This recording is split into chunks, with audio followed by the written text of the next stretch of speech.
আসসালামু আলাইকুম বন্ধুরা, কেমন আছেন? আশা করি সকলেই ভালো আছেন। আমিও আল্লাহর রহমতে ভালো আছি।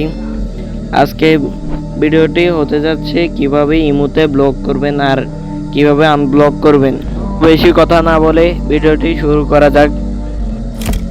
সরাসরি আপনার ফোন থেকে ইমো অ্যাপ্লিকেশনটি ওপেন করে নেবেন। এখান থেকে আপনি আপনার যে ইমোটি ব্লক করতে চাচ্ছেন সেটি বেছে নিন। থ্রি ডটে ক্লিক করুন। আপনি উপরের দিকে লক্ষ্য করলে দেখতে পাবেন যে আইডিটি ব্লক করবেন তার নাম শো করছে, ওইটিতে ক্লিক করুন।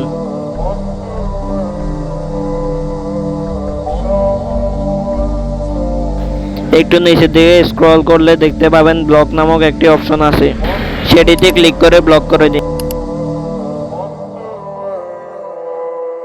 তারপর কিভাবে আনব্লক করবেন তার জন্য আপনার মোবাইল আইকনে ক্লিক করুন, সেটিংসে ক্লিক করুন,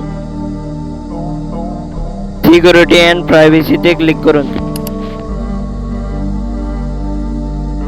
নিচের দিকে একটু স্ক্রল করলে দেখতে পাবেন যে ব্লক লিস্ট, সেটিতে ক্লিক করুন। এখান থেকে যা যা ব্লক করেছেন তা আনব্লক করতে পারবেন। আমি এটি আনব্লক করে দিলাম। তো বন্ধুরা, আজকের ভিডিওটি কেমন লাগছে? অবশ্যই ভালো লাগছে বন্ধুদের সাথে শেয়ার করে দেবেন। লাইক, কমেন্ট, সাবস্ক্রাইব করতে কিন্তু ভুলবেন না।